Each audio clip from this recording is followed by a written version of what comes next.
Boa noite, irmãos. Graça e paz. Vamos dar início ao nosso culto de louvor e adoração ao Senhor. Que possamos realmente estar com o nosso coração e a nossa mente preparada para dar o nosso culto e a nossa adoração ao Senhor. Render a Ele todo o nosso louvor e toda a nossa gratidão.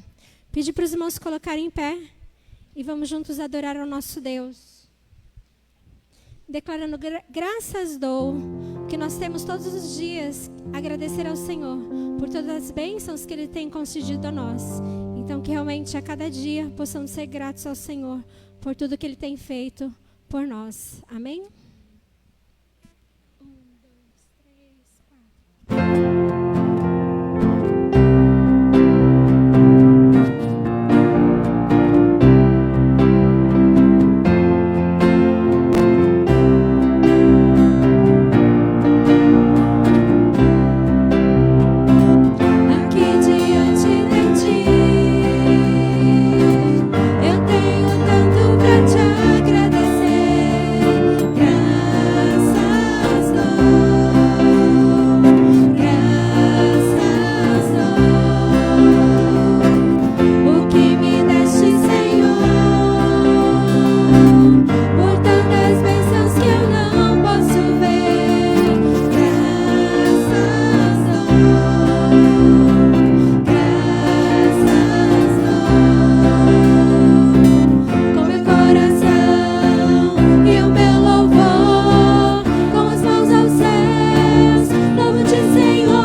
A esse Deus tão grandioso. Amém? A igreja pode se assentar.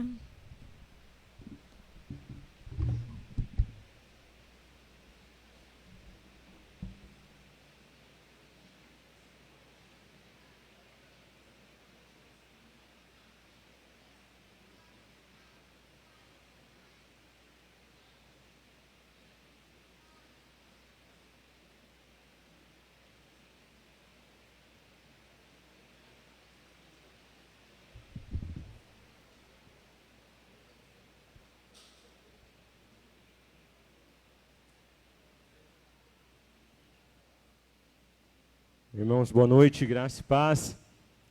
A alegria estar junto de novo e a gente poder juntos louvar ao Senhor, né? Que maravilhoso é quando a gente entende que realmente a nossa vida está nas mãos do Senhor. E por isso nós podemos dizer, graças dou a Ti, Senhor. Queria que você pudesse me acompanhar na leitura. Nós estamos aí em Abacuque, no livro do profeta Abacuque. Se você for lá para o finalzinho do Velho Testamento, e for voltando aí, nós vamos ter aí Malaquias, Zacarias, Sofonias e logo o livro de Abacuque.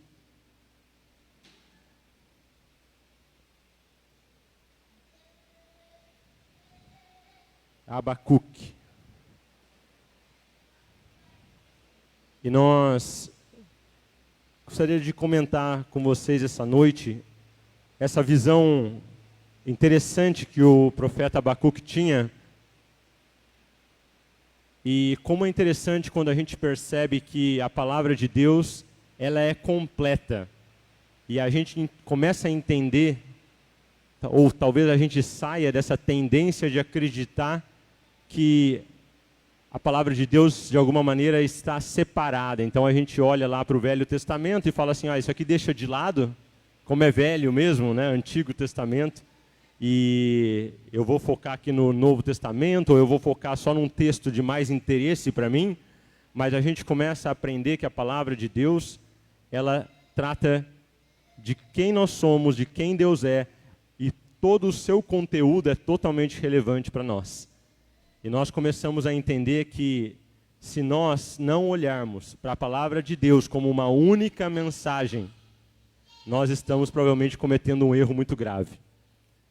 E o livro do profeta Abacuque é interessante porque, assim como nós temos visto, ele faz referência à impiedade do povo de Judá.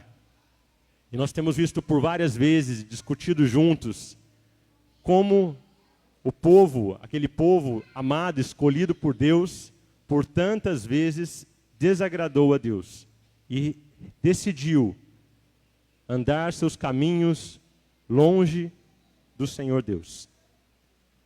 E é interessante que a grande preocupação do profeta Abacuque é justamente por causa dessa impiedade. E ele estava preocupado ali em ver que o povo de Deus ali, porque aquele povo escolhido de Deus, ele continuava continuamente virando as costas para Deus, e parece que o julgamento não chegava. Parece que uma atitude da parte de Deus estava atrasada, e Deus ali provavelmente estava em silêncio. Então, Abacuque estava preocupado com isso, e aquilo afligia ele. No versículo 2 do capítulo 1, ele diz assim: até quando, Senhor, clamarei eu, e tu não me escutarás? Gritar-te-ei violência, e não salvarás?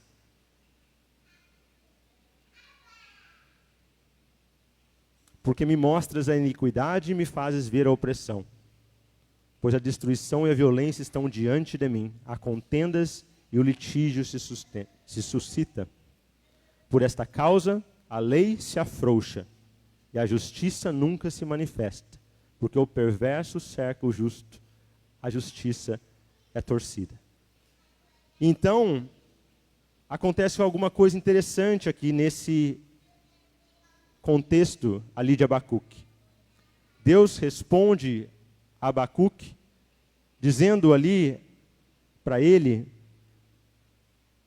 que aquela nação de Judá seria castigada pelo povo dos caldeus. E aí Abacuque, que já estava preocupado, se preocupa ainda mais. Aí ele se aflige ainda mais, porque ele agora tem uma questão não resolvida, que é se perguntar no coração dele como é que o Senhor irá trazer punição ao seu povo através de uma nação ímpia, através de uma nação que, se Judá se afasta de Deus e volta e se afasta, e volta e se afasta, como é possível o Senhor trazer juízo, julgamento ao seu próprio povo por uma nação que nunca esteve interessada nos caminhos de Deus. Então, a preocupação de Abacuque vira uma carga para ele. E é interessante que a resposta que Deus dá para ele, talvez seja uma das respostas que definem a vida do cristão. E se você olhar lá no capítulo 2, a resposta de Deus a Abacuque diz assim, a partir do versículo 3. Capítulo 2, versículo 3. Porque a visão ainda está para cumprir-se no tempo determinado. Deus tem o tempo dele, não é verdade? Nós temos, obviamente, os nossos tempos, mas Deus tem o tempo dele. Ele é soberano sobre todas as coisas. Quantas vezes nós falhamos em entender isso? E ao falhar em entender isso, nós nos preocupamos. Nós andamos ansiosos. E não é que a palavra de Deus nos diz, não andeis ansiosos por coisa alguma? E ele continua dizendo, o Senhor respondendo, dizendo, mas se apressa para o fim, não falhará. Se tardar, espera-o, porque certamente virá, não tardará. E o versículo 4, muito interessante, diz, eis o soberbo, sua alma não é reta nele, mas o justo viverá pela sua fé. Assim como o vinho é enganoso, tampouco permanece o arrogante, cuja gananciosa boca se escancara como o sepulcro e é como a morte, que não se farta.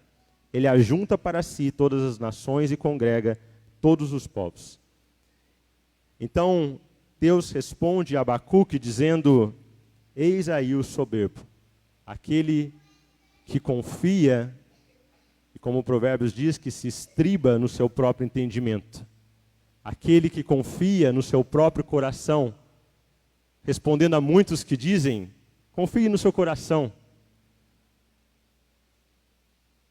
Totalmente contrário à palavra de Deus que diz, enganoso é o coração, desesperadamente corrupto. O coração do homem é mau. Então Deus responde a Abacuque dizendo, mas o justo viverá pela fé. A confiança em si mesmo traz a queda. A confiança em Deus traz a vida. Por todo o Novo Testamento, como nós começamos dizendo, a palavra de Deus é uma só. E ela traz uma mensagem única, falando sobre o propósito de Deus. Deus deve ser exaltado em todas as coisas, glorificado em todas as coisas, inclusive na sua própria criação. Então, meus irmãos, se nós queremos viver uma vida que agrada a Deus, com tudo aquilo que nós somos, é necessário que nós sejamos fiéis. É difícil às vezes nós entendermos esse conceito, mas Deus deixa claríssimo, dizendo que o justo viverá pela fé. Ou seja, a vida do justo é viver não na fé apenas que ele nos entrega para a salvação, mas continuar vivendo pela fé durante todos os nossos dias. A vida que agrada ao Senhor, ela fala de fidelidade, uma fidelidade que permanece, que vai crescendo. E assim agrada a Deus. Você pode perguntar, o que será que é viver pela fé? E como a palavra de Deus tantas vezes fala sobre isso, não é verdade? Gálatas 2:20 é muito claro em dizer que já estou crucificado com Cristo. Já não sou eu quem vive, mas Cristo vive em mim. E a vida que agora eu vivo na carne, essa vida deve ser vivida pela fé no Filho de Deus. E quando a gente se pergunta o que é viver com fidelidade diante de Deus, talvez nós entendamos o conceito no mundo, porque nós rapidamente entendemos o que é viver com fidelidade no nosso trabalho, não é verdade? Porque se nós não tivermos fidelidade àquilo que os nossos chefes determinam, provavelmente nós não vamos estar trabalhando aí por muito tempo. Se nós não tivermos fidelidade no nosso casamento, provavelmente isso não vai gerar e produzir muita alegria. Mas a vida com Deus é uma vida de fidelidade no sentido de que em todas as coisas que Ele nos dá, nós devemos ser bons mordomos. Quer comais, quer bebais, fazei tudo para a glória de Deus. Nós somos mordomos de Deus no nosso tempo, nos nossos talentos, sejam aqueles que você adquiriu ao longo da vida, sejam aqueles que o Espírito Santo nos dá, como fruto do Espírito. E nós somos mordomos de Deus nos nossos recursos financeiros também. Então, falar de fidelidade a Deus, de acordo com a palavra de Deus, essa mensagem única, é nós entendermos que os nossos recursos, os nossos talentos e o nosso tempo devem ser usados para glorificar a Deus. E através dessas coisas, então, nós podemos ser fiéis a Deus.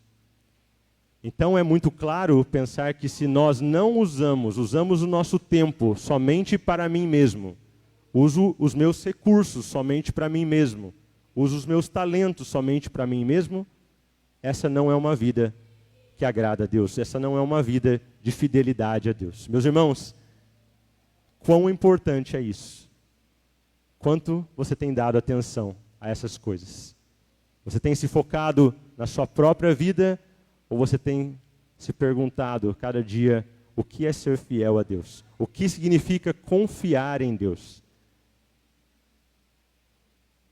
E nós encerramos com a certeza de que ainda que aquele povo castigado pelo povo caldeu, Abacuque entendeu no final das contas que Deus ainda seria fiel àquele povo que permanecesse fiel, aquele povo pequeno chamado remanescente, aquele povo que escolhesse seguir ao Senhor Deus.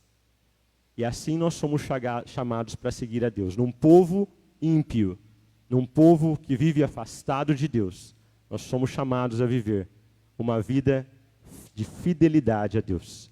E aí sim, nós podemos dizer, como disse Abacuque, no capítulo 3, a partir do versículo 16, ouvi-o e o meu íntimo se comoveu, a sua voz, ou através da sua voz, tremeram os meus lábios, entrou a podridão nos meus ossos e os joelhos me vacilaram, pois em silêncio devo esperar o dia da angústia que virá contra o povo que nos acomete.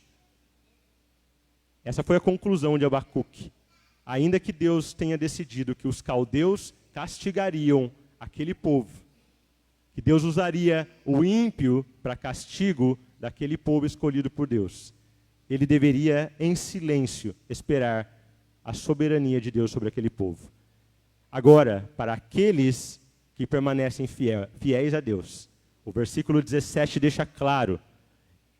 Meus irmãos, entendam bem o contexto da palavra de Deus. O contexto, quando você esteja estudando a palavra de Deus, para que você também não caia nesse humanismo que nos cerca nos dias de hoje. O versículo 17 diz, ainda que a figueira não floresça. E esse era o cenário que Abacuque via ali. Um cenário murcho, de árvores murchas, por causa do castigo que se abateria sobre o povo de Israel, o povo de Judá. Ainda que a figueira não floresça, nem haja fruto na vide, o produto da oliveira minta e os campos não produzam mantimento. As ovelhas sejam arrebatadas do aprisco e nos currais não haja gado. Todo o cenário de desolação que viria sobre aquele povo de Judá. Abacuque, na sua integridade diante do Senhor, ele entende que ainda que todas essas coisas pudessem sobrevir sobre o povo de Deus. No versículo 18, Todavia, eu me alegro no Senhor. Exulto no Deus da minha salvação. O Senhor Deus é minha fortaleza e faz os meus pés como os da corça e me faz andar altaneiramente. Ele confiava no Senhor Deus, ainda na adversidade que sobreviria sobre o povo de Judá. Nós somos chamados para viver dessa maneira. Ainda que as situações adversas venham, ainda que a gente possa ver ao redor da nossa casa situações adversas, se nós permanecermos fiéis, se nós realmente confiarmos no Senhor, Ele permanecerá fiel a nós. E nós podemos confiar no nosso Deus, porque é um Deus que é verdadeiro e não mente. Então, meus irmãos, que essa seja a sua e a minha oração nessa noite. Que a gente possa realmente entender que, apesar das circunstâncias, se nós permanecermos fiéis a Deus, Ele permanecerá fiel a nós também. Amém? Queria convidar você a se colocar de pé novamente. Nós vamos orar, continuar cantando e louvando ao nosso Deus. Pai querido, obrigado por essa noite, pela chuva que cai, Senhor. Sinal de que a Tua boa mão continua, Senhor, sobre nós. A Tua boa misericórdia continua sobre nós. O sol e a chuva são sinais de que o Senhor ainda mantém a Tua misericórdia sobre o Teu povo, Senhor. E nós somos gratos a Ti, Senhor. Que o Senhor nos ensine a viver uma vida de fidelidade, Senhor. Aquela fidelidade que é contínua diante do Senhor. Sejam quais sejam as situações. Que o Senhor nos ajude a entender a Tua palavra, Senhor. Que tenha uma mensagem única para os nossos corações, Pai. E nós possamos verdadeiramente confiar no Senhor, Pai. Não somente quando as coisas estão ruins, mas todo o nosso tempo, talento e recursos sejam empregados no Teu reino, Senhor. Nos ajuda em nome de Jesus. Amém, Senhor.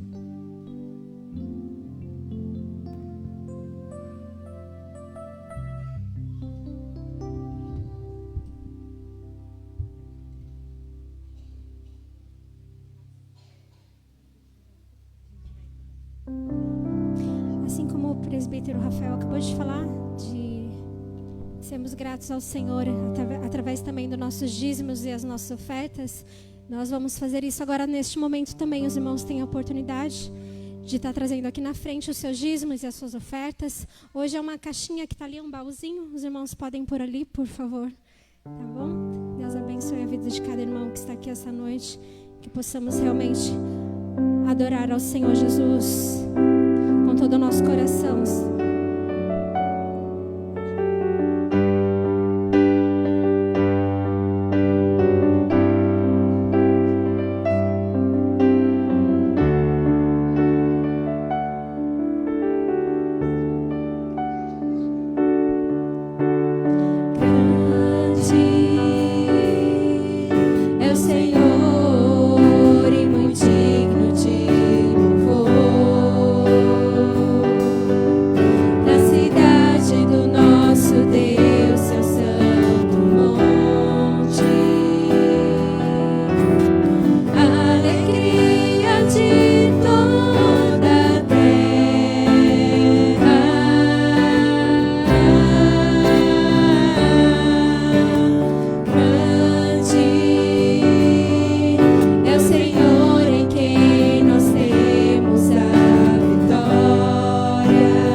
esse Deus tão maravilhoso, a esse Deus grandioso, a esse Deus supremo. Não há outro Deus como o nosso Deus.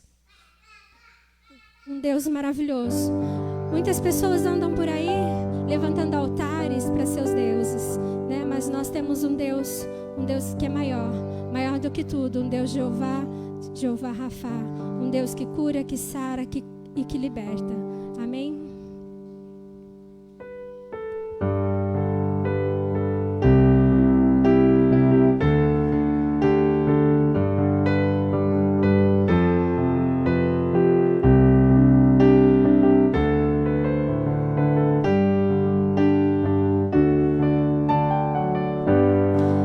Supremo és, soberano em glória, és incomparável, maravilhoso em sua formosura.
Glórias te damos, Pai, por essa noite, Deus, por essa chuvinha que cai, Pai amado, molhando a nossa terra, Deus. Nós sabemos, Pai, que o Senhor é dono disso tudo, Deus, e que nós, Senhor, somos teus filhos amados, Pai. Por isso, Deus, queríamos te agradecer por mais um domingo abençoado na tua presença, Deus. Um domingo que o Senhor nos trouxe até aqui, porque nós estamos saudáveis, Senhor, porque o Senhor tem cuidado de nós a cada dia, Pai. Por isso somos gratos, Deus. Senhor, fala conosco nessa noite através da tua palavra, Deus. Que tudo que a gente vem ouvir, Pai amado, aqui, Deus, que venha de encontro, Pai, com a nossa necessidade, Deus, em ouvir a tua voz, Pai. Graças te damos, Deus, por todos os irmãos que estão aqui nessa noite, Pai. abençoa a vida do pastor, Senhor, abençoa a vida das nossas crianças, Deus.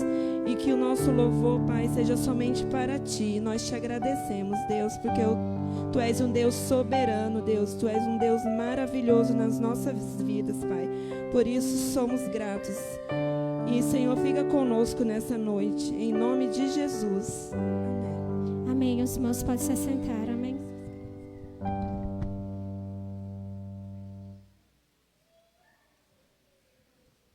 Irmãos, enquanto as crianças estão saindo, as crianças podem sair aqui por cima para evitar a chuva, aqui, né, por essa porta desse lado esquerdo. E nós vamos orar. Momento para juntos nós orarmos. Enquanto as crianças estão saindo,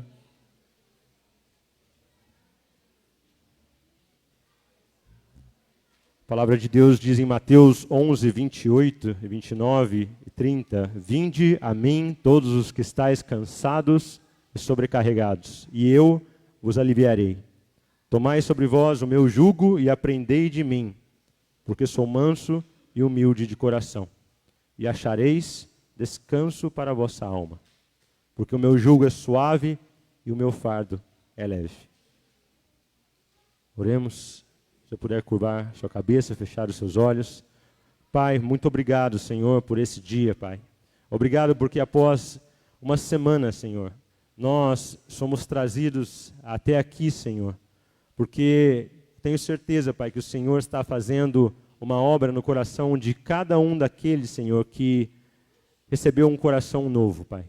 Porque dessa forma ensina a Tua palavra, Pai. O Senhor começa uma boa obra em nós e o Senhor completa até o dia da Tua vinda, Senhor.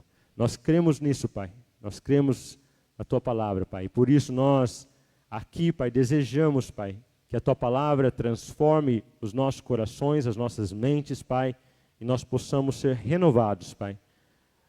Nosso entendimento seja renovado e nós finalmente possamos experimentar a Tua boa, agradável e perfeita vontade, Senhor. Nos ajuda, Pai, essa noite, Pai. Nos ajuda, Pai, em cada um dos nossos dias, Pai.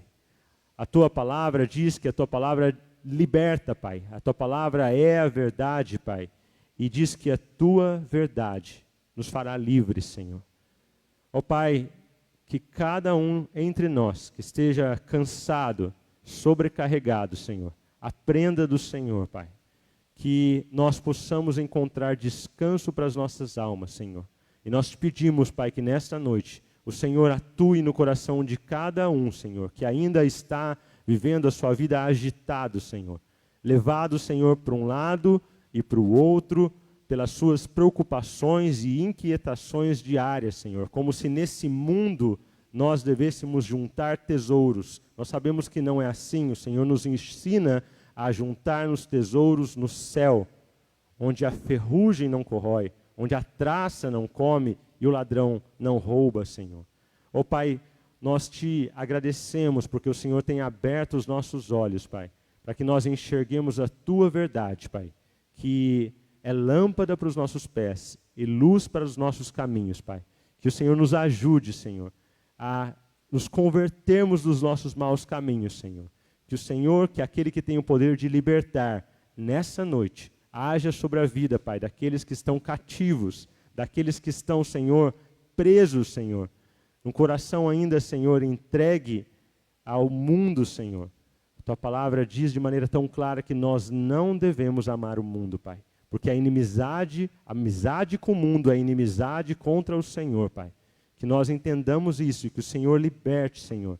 Cada vida ainda, Pai, que de alguma forma, Senhor, está presa, Senhor, por vícios, por atitudes, Senhor, que como que se alguém, como ganhando o mundo, Senhor, preocupado em ganhar o mundo, Senhor, resultará com certeza na perda da sua alma, Pai. E nós não queremos isso, Pai. Nós, como Teus filhos, Senhor, nós desejamos ver formado em nós o Teu caráter, Senhor. Nós desejamos ser santos, perfeitos, completos e maduros, como o Senhor é, Pai. Nos ajuda, Pai, a cada um dos nossos irmãos. Nós te pedimos, Senhor, que o Senhor atue também, Pai, sobre a vida daqueles que estão enfermos, Pai. Porque o Senhor é poderoso, Pai. É o mesmo Deus que curou feridos, curou paralíticos e coxos, Senhor, os fez andar, abriu a visão aos cegos, Senhor, ressuscitou mortos, Senhor. O Senhor é o mesmo hoje também, Pai. E que nós possamos, Senhor, confiar em Ti, Senhor. Eu te peço pela vida da irmã Carmina, que está sofrendo, Senhor, com fortes dores nos seus joelhos, a vida da irmã Neuzinha, Senhor, com o mesmo problema, Pai, com a vida do irmão Lúcio, Pai, restaura o seu corpo, Pai, cada célula do seu corpo, Pai, porque o Senhor é um Deus que restaura todas as coisas, Senhor. E nós confiamos no Senhor, Pai. Para onde correremos, Pai? Oh, Pai, só o Senhor, Pai, é quem restaura, só o Senhor é quem dá vida, Pai. Oh, Pai, obrigado pela essa certeza que nós podemos ter em Ti, Senhor. Atua, Pai, sobre a vida, Pai, do Diogo, Pai. Nós te agradecemos tanto, Pai, porque na semana passada ele teve alta daquele hospital, Pai. E o Senhor tem ali, temos certeza, Pai, trabalhado no coração dele, Pai. Um jovem ainda, Pai, mas que o Senhor, Pai, possa com a Tua palavra, Senhor, animá-lo, Senhor, e confortar o seu coração, Pai. Que o Espírito Santo, nesse momento, possa afofar a sua cama, Pai, que ele possa se recuperar totalmente, Pai. Obrigado, Senhor, pelas Tuas maravilhas, Pai. E que o Senhor nos leve, Senhor, a olhar para o Senhor, Pai. Nós possamos ser servos fiéis, Pai, contribuindo na expansão do Teu reino, Pai, até o dia em que o Senhor virá para nos buscar, Pai. Em nome de Jesus. Amém, Senhor. Pastor.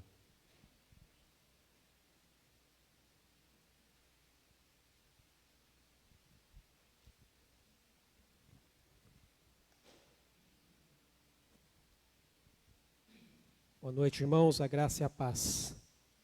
Antes de nós passarmos para o nosso momento da palavra, nós vamos estar aqui fazendo a apresentação do Vinícius, filho do Christian e da Tainara. Quero convidá-los a virem aqui à frente.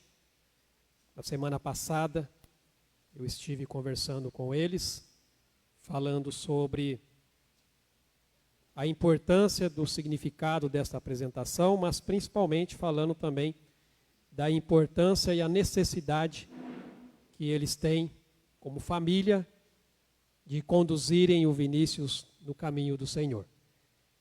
E enfatizei bastante a necessidade também, é claro, de estar ligado ao corpo de Cristo, fazer parte de uma igreja local, onde eles possam receber todo o apoio necessário para auxiliá-los a criar o Vinícius nos caminhos do Senhor, para que ele cresça em estatura, graça e sabedoria diante de Deus.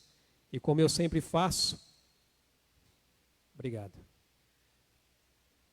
Gosto de fazer a menção do texto de Deuteronômio, capítulo 6, que fala exatamente sobre a responsabilidade que os pais têm na criação dos filhos.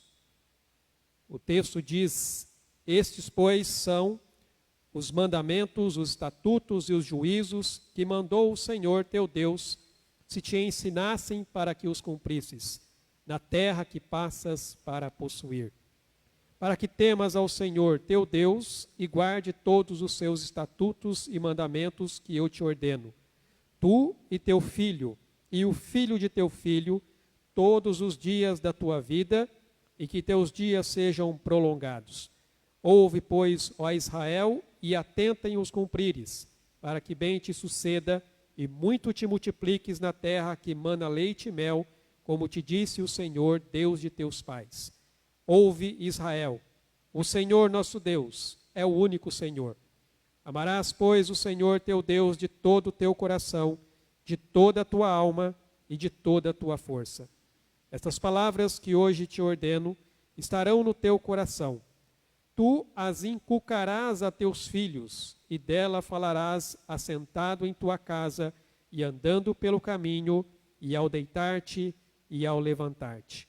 Também as atarás como sinal na tua mão, e serão por frontal entre os teus olhos, e as escreverás nos umbrais de tua casa e nas tuas portas. Esse texto nos deixa muito claro a responsabilidade que os pais têm em criar os filhos no caminho do Senhor. A palavra de Deus tem que fazer parte do dia a dia de uma família, desde o levantar até o seu deitar. Pois ela diz aqui: tu as inculcarás a teus filhos, e dela falarás assentado em tua casa, andando pelo caminho, ao deitar-te e ao levantar-te. A palavra tem que estar no centro de cada família. Por isso que eu enfatizei bastante para eles a importância de estarem vinculados ao corpo de uma igreja local, onde eles possam estar recebendo a palavra de Deus, recebendo o apoio da igreja do Senhor, para que eles então possam criar o Vinícius nos caminhos do Senhor. Nós temos um texto em Provérbios que muitos tomam até como promessa, mas não é uma promessa, é apenas um princípio que, se seguido, ele com certeza vai fazer valer a pena. Ensina a criança no caminho em que deve andar, e até quando for velho não se esquecerá dele. Isso não é uma promessa, é um princípio. Se você realmente ensinar seu filho a palavra de Deus, a guardar a palavra de Deus, ele com certeza vai ter isso no seu coração. E é claro que ele precisa ver isso no seio da família. Ele precisa ver isso no exemplo dos pais. Na última apresentação que eu fiz aqui, eu deixei muito bem claro: não adianta querer exigir do filho uma coisa que você não faz. Se você não ora, o seu filho também não vai orar.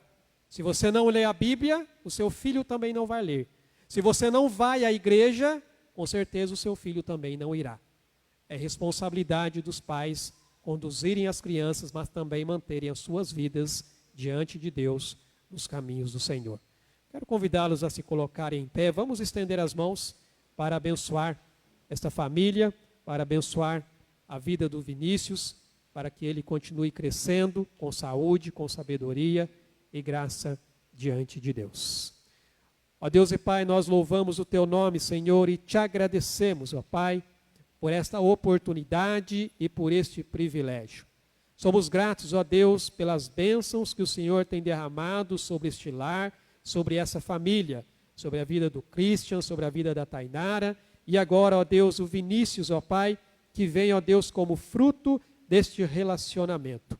Que o Senhor, ó Deus, esteja abençoando esta casa, que o Senhor esteja concedendo sabedoria, ó Pai, ao Christian, para assumir o seu papel, ó Deus, como marido, como sacerdote do seu lar, ó Deus, em conduzir, ó Deus, a sua esposa e o seu filho, ó Pai, diante do Senhor. E que a Tainara, ó Deus, seja a mulher submissa, ó Pai, para que assim, ó Deus, eles continuem, ó Pai, cumprindo, ó Pai, com fidelidade o papel que o Senhor concedeu a cada um deles, para que o Teu nome seja exaltado e glorificado, ó Pai, dentro deste lar. E oramos e apresentamos agora, ó Deus, a vida do Vinícius diante do Senhor. Pedimos, ó Pai, que a bênção do Senhor seja sobre esta criança, que ela cresça, ó Deus, com saúde, ó Pai, que ela se desenvolva, ó Pai, em todos os seus aspectos, ó Pai, físico, cognitivo, emocional e principalmente espiritual. Ó Pai, que o Teu Espírito Santo esteja conduzindo os seus passos e guiando os seus caminhos. Nós apresentamos agora, ó Pai, a vida do Vinícius diante de Ti e pedimos a Tua bênção, ó Pai, sobre este lar, sobre este casal, sobre esta criança, ó Deus, sobre esta família. Como igreja, ó Pai, nós oramos agora no nome santo de Jesus. Amém, Senhor Deus. Amém, meus irmãos. Antes de vocês descerem, deixa eu só entregar aqui.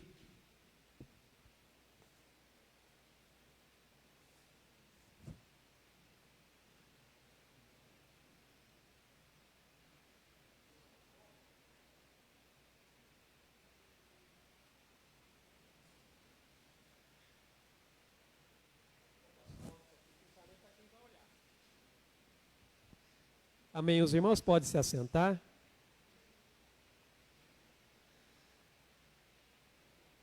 Eu quero convidá-los a abrirem suas Bíblias na carta de 2 Coríntios, capítulo 9. Hoje nós fazemos o nosso culto de missões e nós trazemos então uma mensagem referente ao assunto. Nós temos aqui trabalhado no Evangelho de Marcos, mas em datas especiais nós trazemos uma mensagem específica relacionada ao tema. E hoje eu quero falar um pouquinho sobre a alegria de fazer missões. 2 Coríntios capítulo 9, a palavra de Deus diz: ora, quanto à assistência a favor dos santos, é desnecessário escrever-vos, porque bem reconheço a vossa presteza, da qual me glorio junto aos macedônios, dizendo que a Acaia está preparada desde o ano passado, e vosso zelo tem estimulado a muitíssimos. Contudo, enviei os irmãos para que o nosso louvor a vosso respeito, neste particular, não se desminta, a fim de que, como venho dizendo, estivesseis preparados, para que, caso alguns macedônios forem comigo e vos encontrem desapercebidos, não fiquemos nós envergonhados, para não dizer vós, quanto a esta confiança. Portanto, julguei conveniente recomendar aos irmãos que me precedessem entre vós e preparassem de antemão a vossa dádiva já anunciada, para que esteja pronta como expressão de generosidade e não de avareza. E isto afirmo: aquele que semeia pouco, pouco também ceifará. E o que semeia com fartura, com abundância também ceifará. Cada um contribua segundo tiver proposto no coração, não com tristeza ou por necessidade, porque Deus ama a quem dá com alegria. Deus pode fazer-vos abundar em toda graça, a fim de que, tendo sempre em tudo ampla suficiência, superabundeis em toda boa obra, como está escrito: distribuiu, deu aos pobres, a sua justiça permanece para sempre. Ora, aquele que dá semente ao que semeia e pão para alimento, também suprirá e aumentará a vossa sementeira e multiplicará os frutos da vossa justiça, enriquecendo-vos em tudo para toda generosidade, a qual faz que, por nosso intermédio, sejam tributadas graças a Deus. Porque o serviço desta assistência não só supre a necessidade dos santos, mas também redunda em muitas graças a Deus, visto como, na prova desta ministração, glorificam a Deus pela obediência da vossa confissão quanto ao Evangelho de Cristo e pela liberalidade com que contribuís para eles e para todos, enquanto oram eles a vosso favor com grande afeto, em virtude da superabundante graça de Deus que há em vós. Graças a Deus pelo seu dom inefável. Muito bem, irmãos e irmãs, nesta noite eu quero aqui refletir sobre este tema, a alegria de fazer missões ou em fazer missões. Meditando aqui especificamente no texto de 2 Coríntios capítulo 9, mas também vamos ver um pouquinho no capítulo anterior, falando sobre a importância e o impacto da generosidade no contexto missionário. O texto que nós vamos estudar aqui hoje nos revela que somos chamados a ser canais de bênção para o avanço do reino de Deus. Em outubro agora nós tivemos o nosso I7 Kids, um tempo que nós tivemos aqui compartilhando aí da palavra de Deus. Eu coloquei aqui algumas fotos do evento que foi realizado e que foi uma bênção, onde nós pudemos compartilhar ali a palavra com as crianças e também com os adultos. Porque nós somos chamados, irmãos, para sermos canais de bênção para o avanço do reino de Deus. Nós vemos aqui nesse texto que o apóstolo Paulo nos encoraja a ter essa alegria em contribuir para missões. Porque a nossa generosidade, ela não apenas transforma vidas, mas também gera frutos abundantes em nossa própria vida. Ou seja, nós não apenas abençoamos pessoas, nós também somos abençoados. Ao longo da história da igreja, nós vemos como a igreja de Cristo tem se empenhado em compartilhar recursos, compartilhar tempo, talentos, justamente para alcançar pessoas em diferentes partes do mundo com a verdade do Evangelho. E ainda hoje nós temos esse privilégio de poder continuar essa missão, continuar investindo na propagação do amor de Deus a todos os povos. Nesse trecho aqui que nós lemos da palavra de Deus, nós encontramos aqui princípios valiosos que nos ensinam como nós realmente podemos contribuir com alegria e generosidade. Nos ensinam sobre a maneira como devemos contribuir com alegria e generosidade.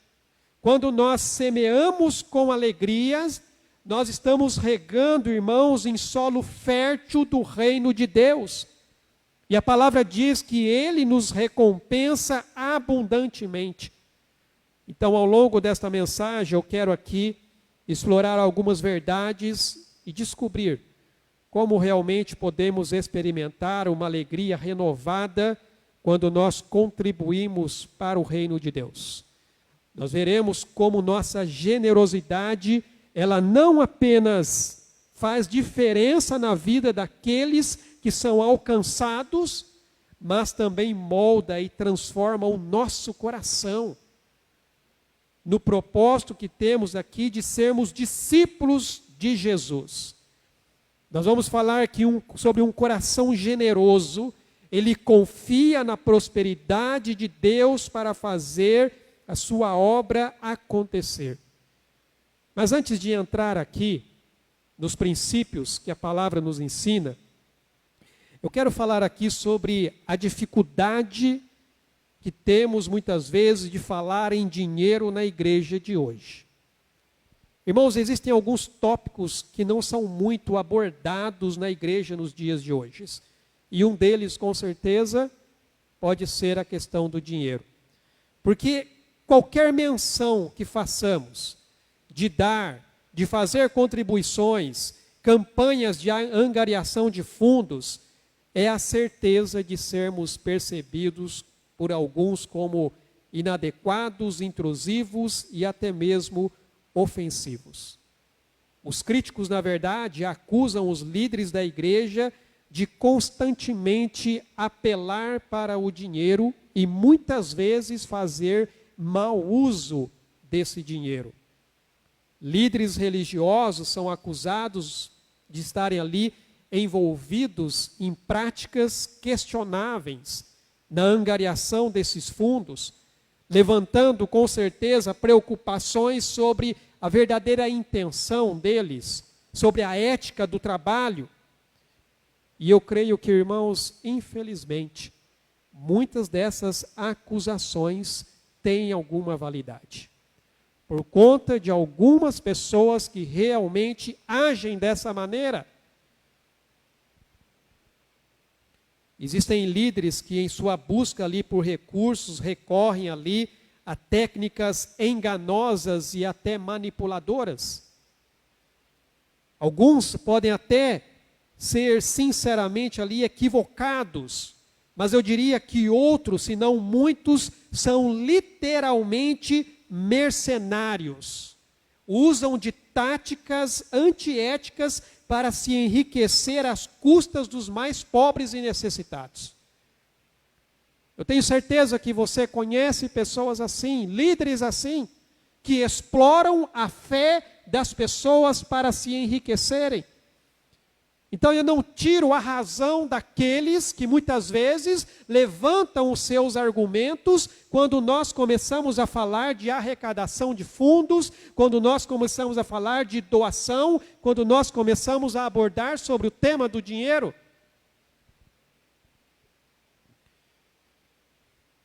Como resultado dessas abordagens agressivas, muitas até baseadas em pressão e campanhas enganosas, grandes somas de dinheiro são desviadas para esquemas que não contribuem em nada para o desenvolvimento do reino de Deus, fazendo então com que as pessoas deixem de contribuir e fazendo com que a igreja de Cristo venha a cair no descrédito.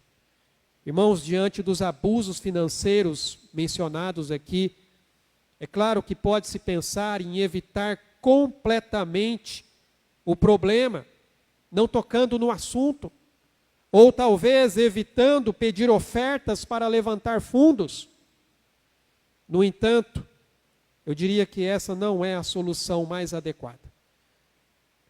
É importante que cada igreja e cada crente, membro de uma igreja, compreenda a vontade de Deus em relação ao dinheiro e ao seu uso, seja na vida cristã, seja na igreja, porque isso é uma questão de mordomia. É uma questão realmente de sabermos administrar os recursos que Deus tem colocado em nossas mãos. A prática de doação, especificamente, ela é um elemento crucial no plano de Deus para a vida cristã. O apóstolo Paulo, escrevendo ali, aliás, ele cita, em Atos, em tudo tenho mostrado a vocês que, trabalhando assim, é preciso socorrer os necessitados e lembrar das palavras do próprio Senhor Jesus. Mais bem-aventurado é dar do que receber. É claro que você não vai encontrar essas palavras no Evangelho, mas o apóstolo Paulo ali, possivelmente, ouvindo os ensinos de Jesus, tirou esse princípio. Então, quando nós contribuímos, nós avançamos com o reino de Deus. Quando nós contribuímos, nós glorificamos o nome de Deus. Nós suprimos as necessidades daqueles que precisam. Como a palavra diz, nós acumulamos tesouros não nessa terra, mas acumulamos tesouro no céu. A doação, irmãos, deve ser uma prática regular de adoração.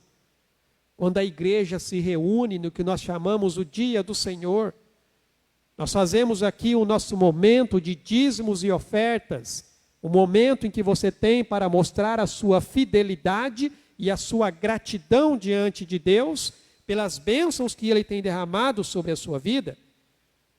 Mas como discípulos nós devemos ser cuidadosos e sábios, ao saber lidar, é claro, com os recursos que Deus nos confiou.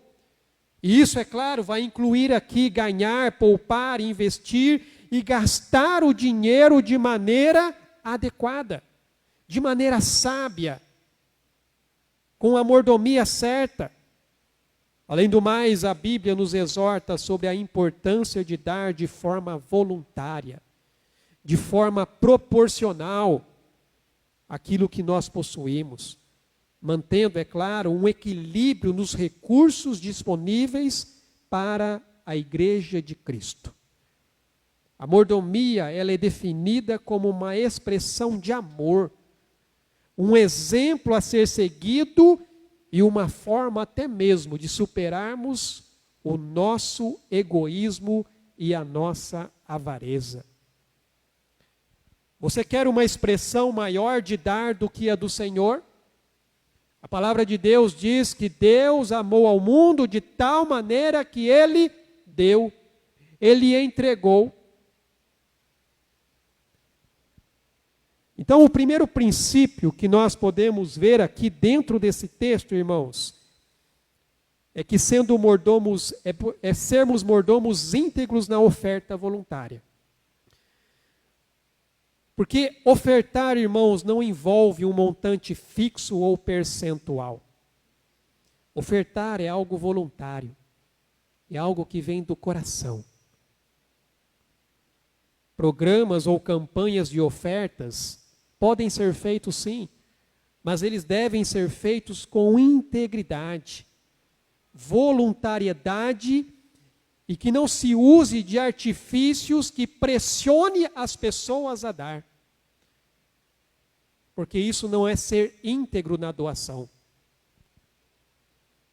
Como eu disse, líderes manipuladores procuram coagir as pessoas a dar muitas vezes até aquilo que não tem, sobre a motivação ali errada, ou simplesmente pelo puro egoísmo. Qualquer tipo de doação obrigatória para o Senhor não é a maneira bíblica de se fazer. Se você é coagido a fazer alguma coisa, isso não é bíblico. Não é a forma como Deus nos ensina na sua palavra.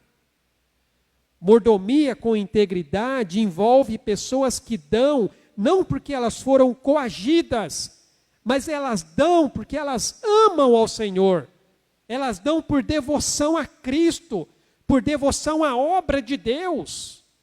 Se nós voltarmos aqui no capítulo 8, no versículo 4 e no versículo 5, Paulo faz menção à igreja da Macedônia, e ele diz aqui o seguinte, olha só: pedindo-nos com muitos rogos a graça de participarem da assistência aos santos.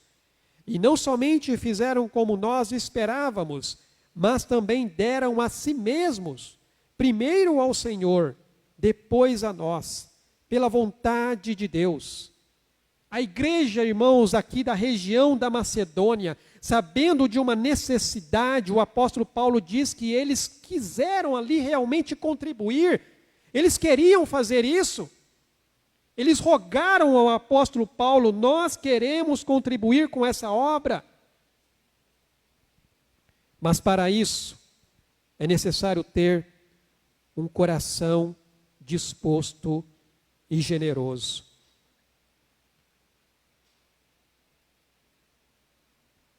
Porque no contexto do texto aqui que nós lemos, o apóstolo Paulo, ele estava aqui levantando ofertas para a igreja de Jerusalém, que estava ali passando por dificuldades por conta de uma fome que estava assolando aquela região. Aqui no livro de Atos, capítulo 11, faz-se menção de um período de fome que haveria através de um profeta levantado pelo Senhor. Atos 11, a partir do versículo 27, diz assim: naqueles dias desceram alguns profetas de Jerusalém para Antioquia, e apresentando-se um deles, chamado Ágabo, dava a entender pelo Espírito que estava para vir grande fome por todo o mundo, a qual sobreveio nos dias de Cláudio. Os discípulos, cada um, conforme as suas posses, resolveram enviar socorro aos irmãos que moravam na Judéia, o que eles com efeito fizeram, enviando-os aos presbíteros por intermédio de Barnabé e de Saulo. É provável que a menção que Paulo faz aqui dessa coleta se refira exatamente a essa situação. Uma grande fome que estava assolando aquela região. E as pessoas estavam precisando da generosidade. A igreja de Corinto, ela havia ali se disposto a levantar ofertas e ajudar.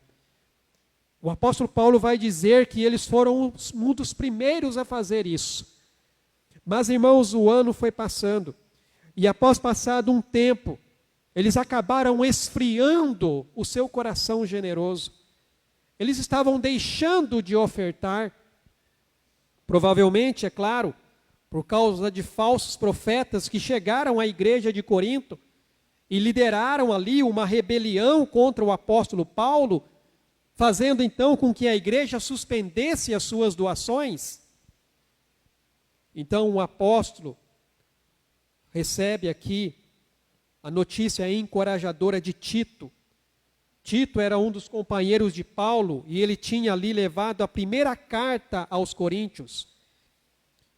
E ele voltou dizendo que a maioria havia se arrependido do seu descontentamento em relação a ele. Porque lembre-se que na primeira carta o apóstolo Paulo dirige de uma forma até muito dura com a igreja, diante até de pecados que estavam acontecendo na igreja. Mas logo depois, eles reconhecem o erro que eles estavam cometendo. Então, quando Paulo escreve 2 Coríntios, Paulo então exorta a igreja a retomar a recolha dessa oferta, o que eles haviam começado. Quando nós voltamos aqui no capítulo 8, versículo 10 e 11, diz assim: e nisto dou minha opinião, Pois a vós outros, que desde o ano passado principiastes não só a prática, mas também o querer, convém nisto. Completai agora a obra começada, para que assim como revelastes prontidão no querer, assim a leveis a termo, segundo as vossas posses. A igreja de Corinto, ao saber da necessidade, foram uma das primeiras igrejas a levantar as ofertas, a contribuir, a realmente investir ali na necessidade que estava se precisando. Porém, o tempo foi passando. Falsos mestres chegaram na igreja, questionando o apostolado de Paulo. Possivelmente isso esfriou os ânimos da igreja de Corinto, e eles foram deixando então de contribuir. Mas Paulo fala que eles precisavam voltar a ter um coração disposto e generoso. E isso nos mostra, irmãos, um outro princípio. A fidelidade a Deus nos leva a sermos mordomos íntegros diante do Senhor. O versículo 6 e 7 do capítulo 9 diz: E isto afirmo, aquele que semeia pouco, pouco também ceifará. E o que semeia com fartura, com abundância também ceifará. Cada um contribua segundo tiver proposto no coração, não com tristeza ou por necessidade, porque Deus ama a quem dá com alegria. Uma das maiores dificuldades que temos na questão de ofertas missionárias é justamente o fato de muitos começarem e não darem continuidade no compromisso assumido. Muitos começam, mas acabam não terminando. Acabam não cumprindo com o compromisso que assumiram. Amados irmãos, eu sei que não é fácil terminar algumas coisas que nós começamos. Porque existem variáveis no percurso que muitas vezes podem nos levar a desistir ou abandonar o que foi iniciado. Talvez você tenha começado a ofertar, mas naquele percurso você perdeu o seu emprego. Você não tem mais como fazê-lo. Talvez naquele percurso você ficou doente, e aí vem os gastos médicos, os gastos com medicamentos, e talvez isso pese no seu orçamento. Talvez no percurso você passe por algumas dificuldades, algumas necessidades, e aí você então deixa de contribuir para poder suprir essas necessidades e enfrentar essas dificuldades. Mas, irmãos, é preciso disciplina, é preciso entrega e fidelidade para que nós possamos concluir os compromissos que nós assumimos. Precisamos ter disciplina, precisamos entregar e confiar para cumprir com aquilo que nós colocamos no nosso coração. É muito fácil fazer promessas. Aliás, eu posso dizer que nós somos experts em fazer promessas.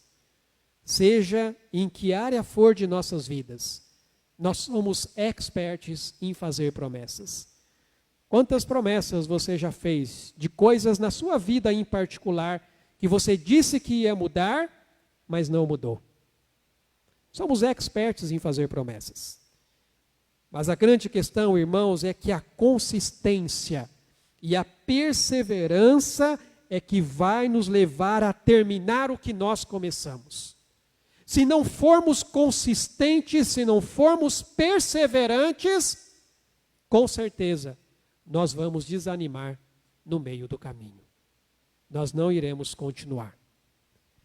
Paulo aqui levanta a questão de que a disponibilidade para o desejo de dar não tinha sentido, se não fosse para concluir o projeto inicial.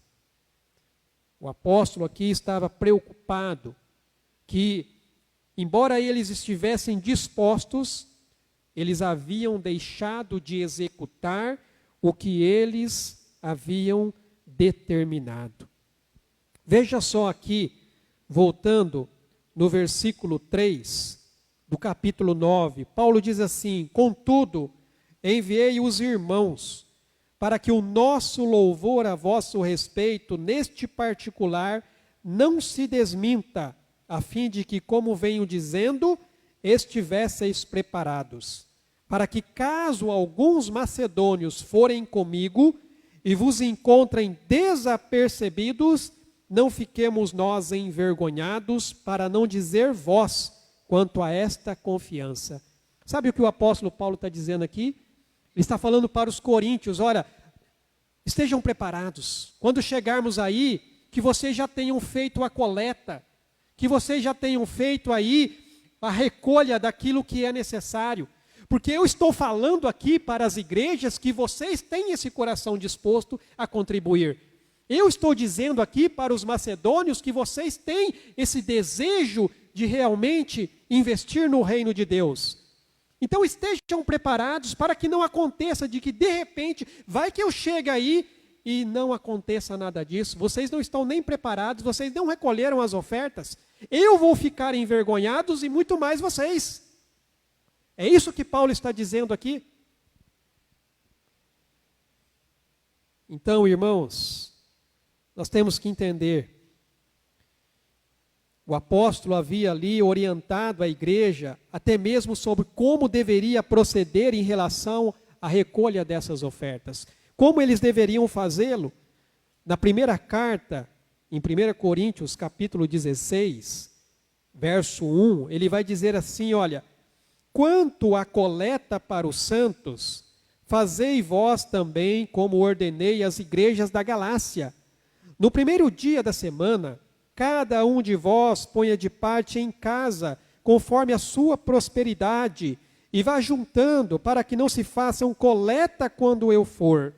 E quando tiver chegado, enviarei com cartas para levarem as vossas dádivas a Jerusalém, aqueles que aprovardes. Se convier que eu também vá, eles irão comigo. Paulo já tinha orientado a igreja, olha, com relação à coleta que é necessária fazer para ajudar as pessoas de Jerusalém, da Judéia que estão passando fome, no primeiro dia da semana, quando vocês se reunirem, recolham aquilo que é necessário, de acordo com a prosperidade de cada um. E aí depois, quando tiver o montante, nós vamos mandar para Jerusalém. Sabe o que isso nos ensina, irmãos? A doação era para ser feita de forma sistemática. Ou seja, sempre que eles estivessem reunidos, haveria de haver uma recolha de ofertas. A doação era para ser feita de forma ordenada. Era para ser uma rotina e para ser feita no dia do Senhor. Paulo não queria que as coletas fossem feitas precipitadas e apenas quando ele chegasse ali.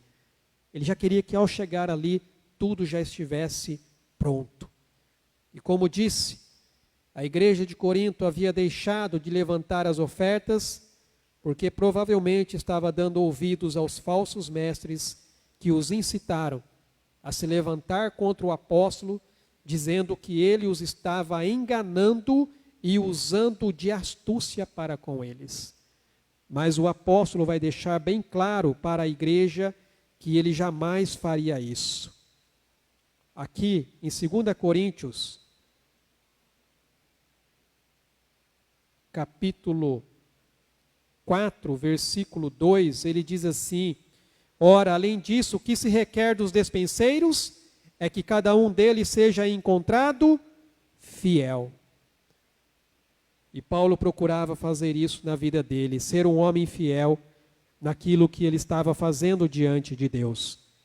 Ele não usava de astúcia, ele não usava de artimanhas, pelo contrário, ele procurava obedecer a palavra de Deus.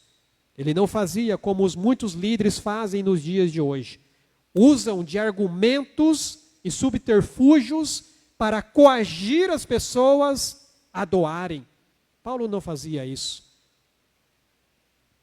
Ele os levava a pensar na fidelidade de Deus. Isso nos leva a pensar no próximo princípio, irmãos. A fidelidade a Deus nos ensina a confiar na provisão divina. Quando nós somos fiéis a Deus, isso nos ensina a confiar que Deus vai prover aquilo que é necessário. Então, embora Paulo esperasse que a igreja de Corinto contribuísse generosamente, ele não esperava que eles o fizessem além dos seus recursos. O apóstolo cita aqui o exemplo dos macedônios, que deram sim além das suas possibilidades, sacrificando suas próprias necessidades básicas. Quando voltamos aqui no capítulo 8, verso 1, ele diz aqui: também, irmãos, vos fazemos conhecer a graça de Deus concedida às igrejas da Macedônia, porque no meio de muita prova de tribulação, manifestaram abundância de alegria, e a profunda pobreza deles superabundou em grande riqueza da sua generosidade.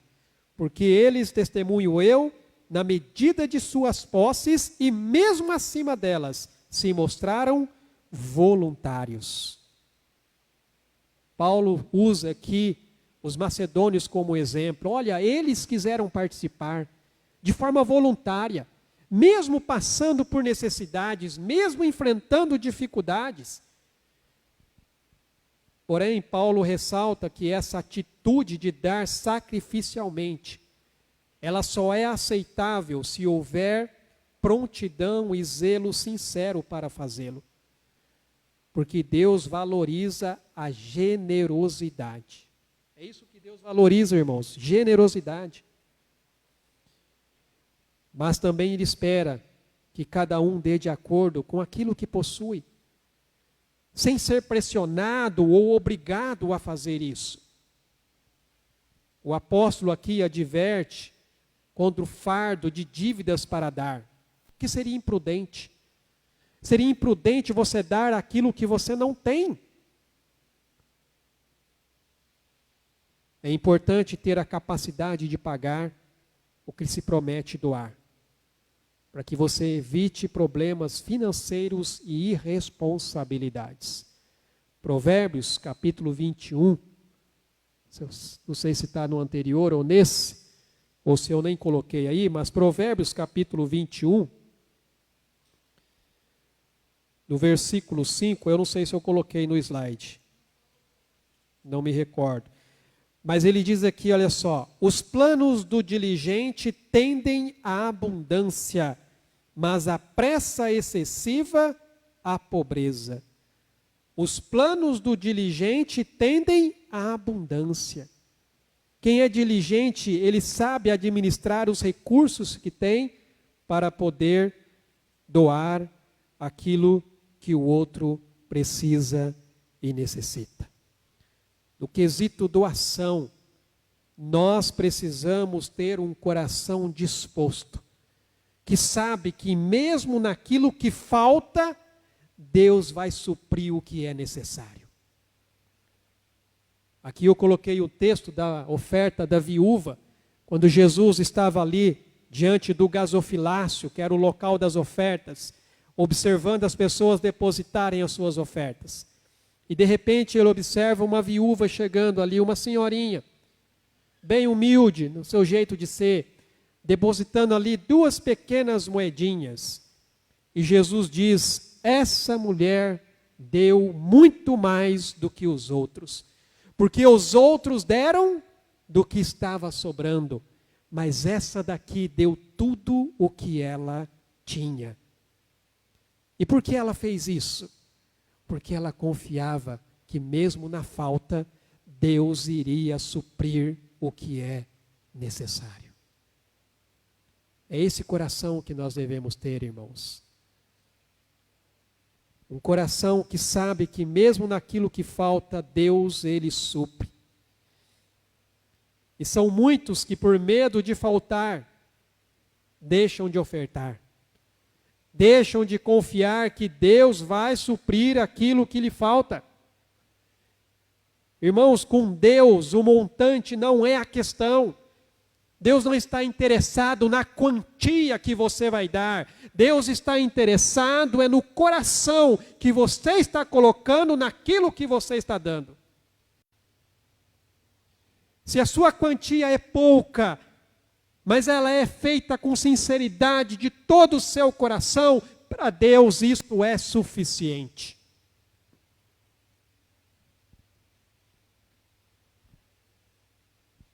Deus espera que doemos na proporção de nossos recursos, nem mais, nem menos. Mas Ele espera que doemos. Qualquer ministério que tente pressionar as pessoas a dar além de seus recursos, pode ter certeza, está operando fora dos limites da mordomia bíblica. Eles não estão agindo de acordo com aquilo que a Bíblia nos ensina.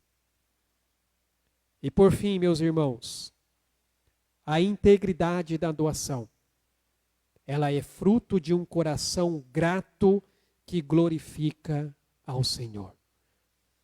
A partir do versículo 11 de 2 Coríntios 9, diz aqui: enriquecendo-vos em tudo, para toda generosidade, a qual faz que por nosso intermédio sejam tributadas graças a Deus. Porque o serviço dessa assistência não só supre a necessidade dos santos, mas também redunda em muitas graças a Deus, visto como na prova desta ministração glorificam a Deus pela obediência da vossa confissão quanto ao Evangelho de Cristo e pela liberalidade com que contribuís para eles e para todos, enquanto oram eles a vosso favor com grande afeto, em virtude da superabundante graça de Deus que há em vós, graças a Deus pelo seu dom inefável. A coleta de fundos realizada pelo apóstolo Paulo não tinha aqui como objetivo beneficiar alguns em detrimento de outros. Não tinha o objetivo de tornar os ricos mais pobres ou os pobres mais ricos. Paulo não era uma espécie de Robin Hood. Ele não fazia isso. Muito pelo contrário. O propósito era combater o favoritismo. Buscar aqui um equilíbrio nos recursos disponíveis. E o apóstolo incentivava aqueles que tinham recursos em excesso a ajudar aqueles que estavam em necessidade. E essa atitude de generosidade e solidariedade é característica de um verdadeiro discípulo de Jesus. Alguém que reflete o amor de Deus. E por outro lado, irmãos, aqueles que têm recursos e fecham o coração diante das necessidades dos outros, são questionados quanto à autenticidade do seu amor a Deus e até mesmo da sua salvação. E aqui apenas um parênteses, não é que a salvação dependa disso, mas um coração grato pela salvação que recebeu vai fazer aquilo que Deus ordenou. Nós temos aqui alguns textos que trazem algumas exortações para nós nesse sentido. Provérbios, capítulo 3. Livro de Provérbios, capítulo 3, no verso 27 e 28, diz assim: não te furtes a fazer o bem a quem de direito, estando na tua mão o poder de fazê-lo. Não digas ao teu próximo, vai e volta amanhã, então tu darei, se o tens agora contigo. E quando você vai ali para Tiago, carta de Tiago, capítulo 2, versículos 14 em diante, diz aqui: meus irmãos, qual é o proveito? Se alguém disser que tem fé, mas não tiver obras, pode por acaso semelhante fé salvá-lo? Se um irmão ou irmã estiverem encarecidos de roupa e necessitados do alimento cotidiano, e qualquer dentre vós lhe disser, ide em paz, aquecei-vos e fartai-vos, sem contudo lhes dar o necessário para o corpo, qual é o proveito disso? Assim também a fé, se não tiver obras por si só, está morta. No capítulo 4 de Tiago, versículo 17, portanto, aquele que sabe que deve fazer o bem e não o faz, nisso está pecando. 1 João, capítulo 3,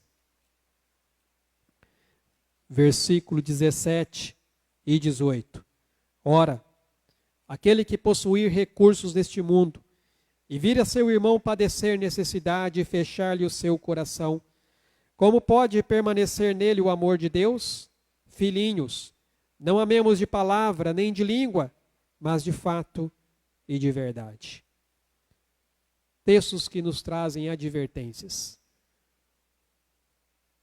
Irmãos, nós vemos que à luz da palavra de Deus, nós somos despertados para a importância de cultivar um coração generoso, de ter uma disposição de contribuir em prol de missões para o reino de Deus. Lembre-se, Deus ama um doador alegre, alguém que doa com alegria, com liberalidade, não por obrigação, não por pressão, mas porque tem um coração cheio de amor. Amor a Deus, a obra de Deus, que o leva a expressar o seu amor ao próximo. O exemplo que tiveram aqui das igrejas da Macedônia nos motiva a sermos generosos em nossas doações, mesmo às vezes diante de nossas próprias limitações. Porque da mesma maneira que eles, nós podemos oferecer nossas dádivas com alegria, com fé, confiando que Deus vai suprir todas as nossas necessidades.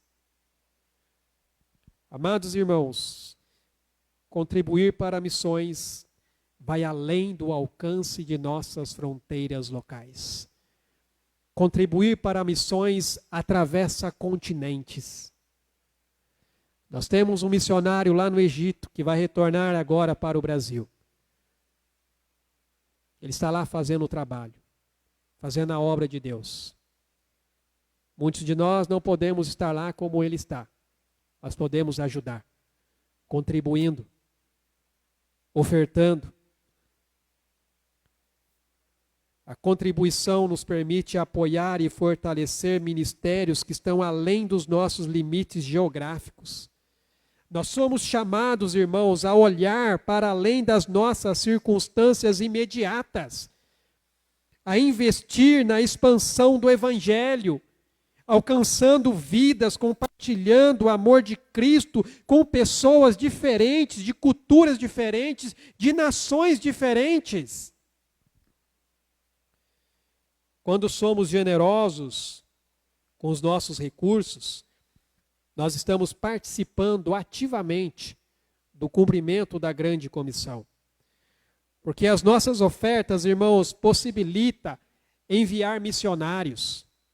As nossas ofertas possibilitam estabelecer novas igrejas. As nossas ofertas possibilitam treinar novos líderes, distribuir a palavra de Deus em lugares aonde ela não chega. E cada contribuição, por menor que seja, pode ser a oferta de uma viúva, como aquela, 2 moedinhas, mas ela faz diferença na vida das pessoas e na propagação do reino de Deus. No entanto, a generosidade, ela não se limita apenas ao dinheiro. Generosidade, irmãos, significa que também devemos dar do nosso tempo, devemos dar do nosso talento, dos recursos pessoais que nós temos. E quando nós oferecemos a nossa dedicação, as nossas habilidades, as nossas orações, nós somos coparticipantes do trabalho de Deus, do trabalho missionário e da expansão do reino de Deus. Você pode não estar lá, mas o fato de você contribuir é sinal de que você também está fazendo essa obra. Quando nos comprometemos com a causa do reino de Deus, investimos naquilo que é eterno. e não em algo que é passageiro. Nós estamos semeando sementes. Sementes que produzirão frutos, irmãos. Frutos para a vida eterna. Tocando em vidas daqueles que ainda não conhecem a salvação em Jesus. Então, queridos irmãos, como igreja, nós temos o privilégio de sermos parte dessa obra maravilhosa de Deus, de fazer diferença no mundo, doando dos nossos recursos, do nosso tempo e dos nossos talentos. Que a mensagem de generosidade e apoio missionário permeie os nossos corações. Que nos leve a agir com alegria, com fé e com gratidão diante de Deus. E que o nosso amor, irmãos, pelas almas perdidas, nos motive a sermos generosos, fazendo a nossa parte para o avanço do reino de Deus. E a minha oração é que sejamos uma igreja que investe no reino de Deus, que investe em missões, não apenas hoje, mas continuamente, até aquele dia em que todo joelho irá se dobrar e toda língua vai confessar que Jesus Cristo é o Senhor. Nós tivemos uma oportunidade esplêndida e maravilhosa quando nós realizamos aqui o evento dos 7 Kids. A oportunidade de investir dos nossos recursos. Porque eu tenho certeza que muitos irmãos tiraram do seu bolso para investir nessa obra. Investir do nosso tempo. Muitos irmãos tiraram do seu tempo para estar aqui. Ou talvez em outros dias da semana, preparando, fazendo tudo o que é necessário para que o evento acontecesse. Irmãos que usaram das suas habilidades, dos seus talentos e puderam contribuir. Contribuir para que a palavra de Deus alcance esses corações. Que nós sejamos uma igreja, irmãos, que tenha alegria em contribuir para missões. E que nisso o Senhor nos ajude. Vamos orar? Pai, louvamos o Teu nome, Senhor, e somos gratos a Ti. Gratos a Deus pelo privilégio e a oportunidade que o Senhor nos dá. De podermos, ó Deus, contribuir com a Tua obra. Sermos, ó Pai, coparticipantes daquilo que o Senhor está fazendo. Como é maravilhoso, ó Deus, saber, ó Pai, que é o Senhor quem realiza esta obra. Nós somos apenas instrumentos nas Tuas mãos. Instrumentos, ó Pai, para abençoar vidas. Abençoá-las, ó Pai, com os nossos recursos. Abençoá-las, ó Deus, com o nosso tempo, com as habilidades e os dons que o Senhor nos deu. Te louvamos por isso. Que realmente possamos ter um coração generoso. Um coração, ó Deus, que tenha alegria em contribuir. Que ninguém aqui, ó Deus, se sinta coagido a fazer isso, mas que o faça, porque sente no seu coração o desejo, ó Pai, de realmente, ó Deus, ofertar para o Senhor, contribuir para o Teu reino, para a Tua obra, para que ela continue crescendo, para que o Evangelho continue sendo pregado, para que a palavra do Senhor, ó Deus, alcance, ó Deus, além dos limites, ó Pai, destes muros, para que vidas sejam, ó Deus, salvas, ó Pai, através da palavra do Senhor, mas na instrumentalidade, ó Deus, de cada um, ó Pai, que tem esse coração disposto e generoso a investir no Teu reino e na Tua obra. Que o Senhor nos abençoe nisso, para sermos essa igreja que haja com integridade, com mordomia, com fidelidade e com alegria e generosidade, investindo na obra do Senhor. Isso é o que eu oro a Deus agradecido, em nome de Jesus. Amém, Senhor Deus. Muito bem, irmãos, já que estamos falando de contribuir, já que estamos falando de doação, todo ano nós fazemos o nosso compromisso missionário, onde nós renovamos esse compromisso. Você provavelmente que já faz parte deste compromisso deve ter recebido um papelzinho como esse. Se você não recebeu, depois procure a irmã Edi e ela poderá então dar para você. Você não é obrigado a fazê-lo, como eu disse. A contribuição ela é voluntária.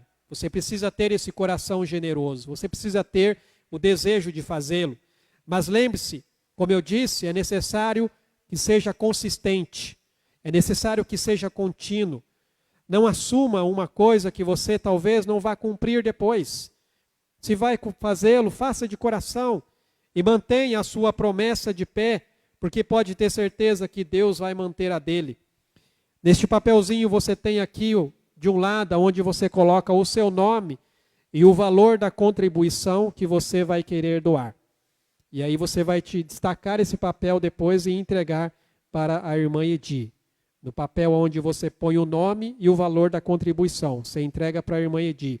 Do outro lado, você tem aqui um lembrete para você colocar na sua Bíblia, na porta da geladeira, aonde você quiser ali, para sempre estar se lembrando que é uma oração que diz assim: querido Pai, eu assumo o compromisso de contribuir especificamente para missões por meio da Igreja Cristã Evangélica em Taubaté, no ano de 2024, ofertando fielmente todos os 12 meses. Peço que o Senhor abençoe e direcione este recurso, que será dedicado à sua obra e propagação da sua palavra. Esta oferta é a manifestação de meu desejo e amor por ti em contribuir com o seu reino. Capacite-me a ser fiel mordomo dos recursos que me tens confiado, para que sua obra de transformação e salvação de vidas alcance as pessoas e abençoe aqueles que são chamados para o ministério missionário. E aí tem alguns textos para a sua reflexão. Que realmente possamos ter esse coração generoso diante de Deus, irmãos, contribuindo e investindo na transformação de vidas para a glória de Deus. Eu quero passar aqui um aviso, depois vou passar a palavra para o presbítero Rafael. No próximo sábado, irmãos, nós vamos ter a nossa confraternização dos homens. Será o nosso último encontro deste ano. Nós vamos realizar na casa do irmão Lúcio. Ele está abrindo ali as portas para nos receber. Nós vamos só definir a questão do horário que nós vamos fazer. Mas ele já deixou em aberto lá, que se quiser lá ir mais cedo, para aproveitar o dia lá, nós podemos ir. Depois eu vou estar passando lá no grupo as informações certinho, para a gente poder acertar aí o que a gente vai fazer, para a gente fazer ali nosso tempo de confraternização. Então, homens, marquem aí na sua agenda, próximo sábado, o nosso encontro de homens, a nossa confraternização, lá na casa do irmão Lúcio e da irmã Neuza, que está abrindo as portas para nos receber. Quero chamar aqui o Rafael.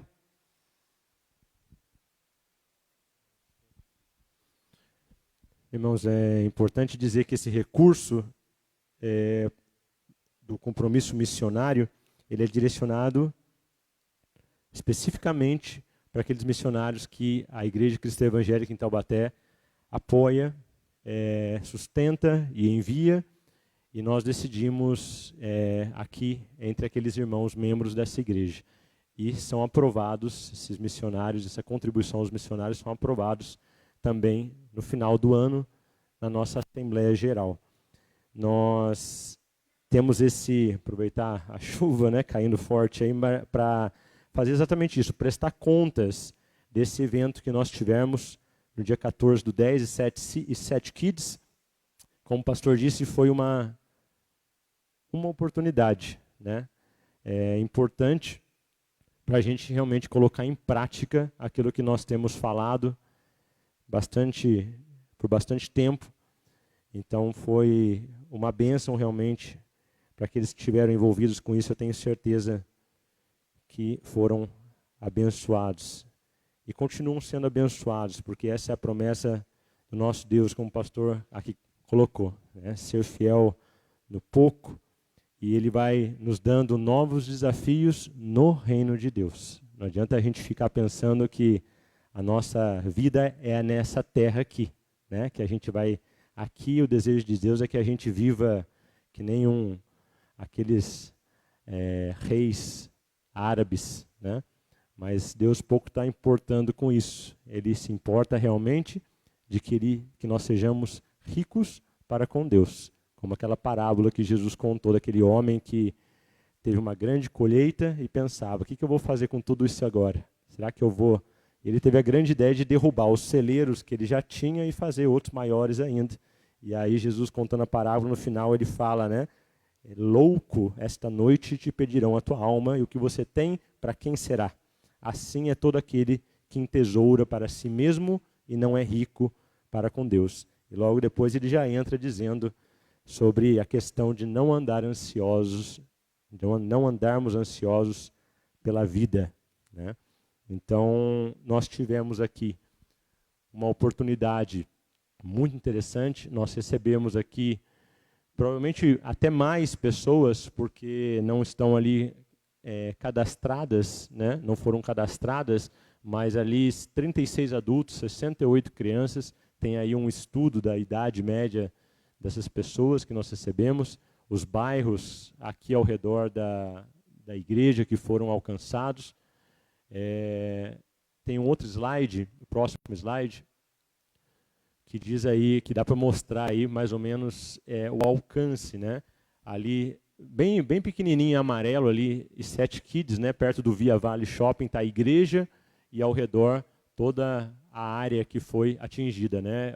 Aqui Continental, Jardim Continental 1, 2 e 3, aquelas casas ali da prefeitura, acho que é Vale dos Bandeirantes, aqui São Gonçalo, Estoril para esse outro lado da avenida aqui.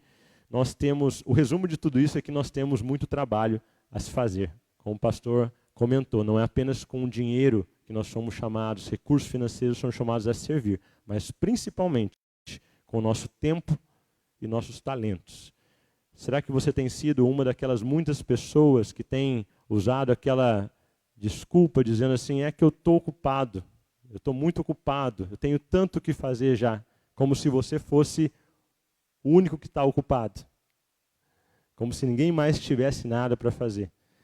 O fato importante, meus irmãos, é entender que bendito, bem-aventurado, feliz é aquele que diz sim que está ocupado, mas com as coisas do reino de Deus. Aqueles soldados que têm se envolvido nos negócios do reino. E assim nós temos conversado, nós temos falado, e tem sido uma bênção ver que Deus tem despertado pessoas. Você tem visto aí irmãos, de repente, que abre igreja, fecha igreja, limpa a grama, corta lá. Você tem visto, será que essas coisas? Ou será que ainda não? É um desafio para a gente. Porque se você realmente começar a perceber, com certeza, tem muito trabalho a se fazer. Nós temos um trabalho enorme para se fazer aqui na vida de tantas pessoas necessitadas da palavra de Deus. Nós convocamos vocês. Nós vamos ainda fazer uma reunião de fechamento desses 7 Kids, conversar sobre os pontos positivos, pontos a melhorar nos próximos eventos, e nós queremos estar juntos com vocês. Mas se você tem visto irmãos fazendo tudo isso que eu comentei, não é porque muitas vezes eles querem, mas porque eles têm entendido que se não tem mais ninguém para fazer, Senhor, eis-me aqui, eu estou disposto. Então que cada um de vocês tenha esse mesmo entendimento, e com certeza Deus vai nos abençoar. Próximo slide, nós temos aí uma breve prestação de contas, está bem? Na verdade está bem descrito, né? Aquilo que nós tivemos de gastos. Nós tivemos um total de despesas de R$ 3.189,20, e nós tivemos de ofertas R$ 696. Nós estamos aí um pouquinho defasados, né? Em R$ 2.500 mais ou menos, R$ 2.493. Dá tempo ainda, meus irmãos. Se você, como o pastor colocou, realmente Deus tem colocado no seu coração, né? Um coração disposto a apoiar o crescimento do reino de Deus. dá tempo ainda de contribuir. Você pode conversar com a nossa tesoureira, a irmã Edi, que está ali sentada ali no segundo banco, né? E nós temos assim, o privilégio, como o pastor falou, pessoas que te tiram do seu tempo, do seu próprio bolso, para a gente poder apoiar não só esse projeto, mas muitos outros projetos. Não é só assistir essas pessoas assistencialmente, né? Com assistencialismo, mas sim, principalmente, entregar a palavra de Deus a essas pessoas. Então nós continuamos firmes, alegres, porque realmente Deus tem sido por nós. Cada um daqueles que tem trabalhado e investido no reino de Deus. Acho que acabou aí, né, Simone? Esse é o último slide, né? Tá, legal. Eu queria só passar rapidamente um vídeo também.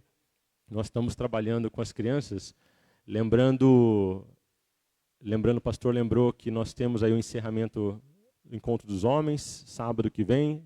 Nós temos também passado no grupo aquelas datas para o final do ano. Se você não recebeu ainda, pode falar com a gente, o que nós pretendemos fazer no final do ano. Mas nós queremos passar só um vídeo rápido de um assunto que nós discutimos hoje com as crianças, né? Sobre a questão agora do Halloween, né? Então, você principalmente pai, né? Pai ali chamado para guiar a sua casa nos caminhos do Senhor. Nós somos filhos da luz. Nós somos chamados para a luz, viver na luz. E às vezes a gente fica assim, muito condescendente, né, com as coisas que a gente vê. Não tem problema, está tudo certo, deixa lá que depois a gente vê. Mas não é possível que um evento que fala sobre morte, falar com mortos, celebra a morte, como quando a palavra de Deus nos ensina que ao homem é dado morrer uma única vez e depois disso vem o juízo, nós possamos estar com os nossos filhos envolvidos com essas coisas. Então, uma mensagem muito simples que nós passamos para as crianças, mas tem grande relevância. E, de novo, pais, seja com filmes, né, desenhos, Netflix e tudo, a mensagem do mundo, assim como com Satanás no Jardim do Éden, é distorcer a verdade do nosso Deus.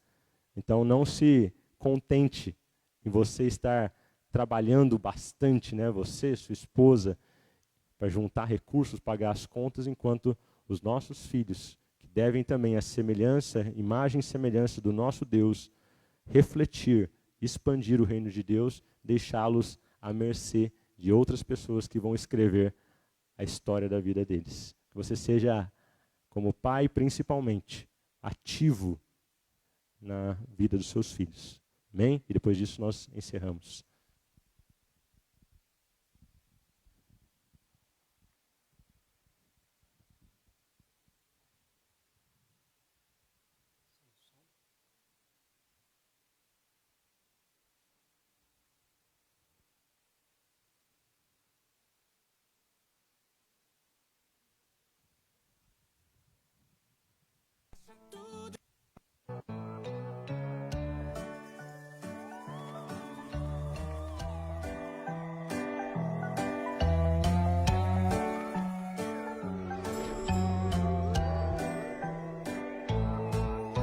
Tem gente que até já perdeu o medo dessas caras feias, desses esqueletos. Tem gente que acha tudo divertido, comemorar a morte como algo bonito.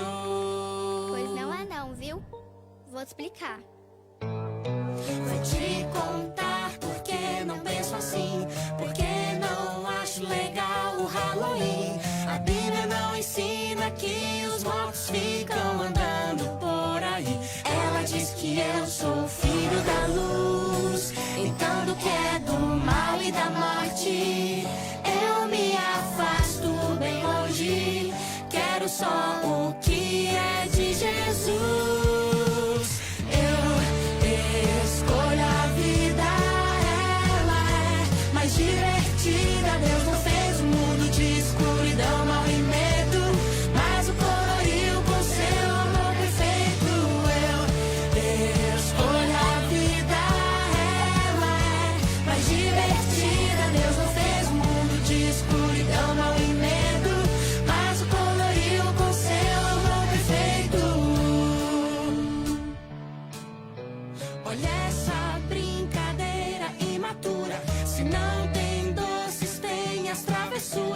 Tem gente que acha tudo divertido, pensar que essa maldade é algo bonito. Pois não é não, viu? Vou te explicar. Vou te contar porque não penso assim, porque não acho legal o Halloween. A Bíblia sempre diz pra espalhar somente o amor por aí. Ela diz que eu sou filho da luz, então do que é do mal e da morte eu me afasto bem longe. Quero só o que é de Jesus. Escolha a vida, ela é mais divertida. Deus não fez um mundo de escuridão, mal e medo, mas o coloriu com seu amor perfeito. Eu escolho a vida.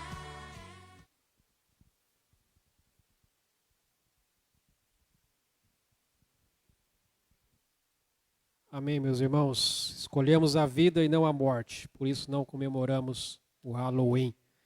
Na verdade, nós celebramos no dia 31, o dia da Reforma Protestante, o dia em que realmente a palavra de Deus voltou a ser o centro de todas as coisas. Vamos colocar em pé, vamos orar, encerrando o nosso culto desta noite. Peço que os irmãos continuem orando por nós, continuem orando aí pelo pós e 7 Kids. Nós temos algumas ideias que queremos transformar em ações para dar continuidade ao trabalho que foi iniciado, para que não fique apenas sendo mais um evento realizado, mas que realmente seja algo que venha a dar frutos para a glória do Senhor. Vamos orar? Pai, nós te louvamos, ó Deus, bendizemos o teu nome por esse tempo, ó Pai. Somos gratos ao Senhor pelo privilégio e a oportunidade que o Senhor nos concede, ó Deus, de estar aqui reunidos no teu santo nome, ó Pai, neste local de adoração, ó Deus, para juntos, ó Deus, te exaltar, glorificar, ó Deus, e ouvir, ó Deus, a tua palavra falando ao nosso coração. Te agradecemos pelo manifestar, ó Pai, do teu Espírito Santo aqui em nosso meio. Nos leve de volta, ó Deus, para os nossos lares em segurança, ó Deus, e em paz, nos dando, ó Pai, uma noite de sono tranquila, ó Pai, e segura, sabendo que o Senhor, ó Pai, tem cuidado de nós. E que a graça de Deus, o nosso Pai, o amor de Jesus, o Filho, e as ricas consolações e a comunhão do teu Espírito Santo seja com o teu povo que se reúne neste local e em toda a face da terra, até aquele grande dia, o dia em que nós estaremos para sempre com o Senhor. Em nome de Jesus, amém, Senhor Deus. Deus abençoe, amados. Tenha uma semana na presença do Senhor.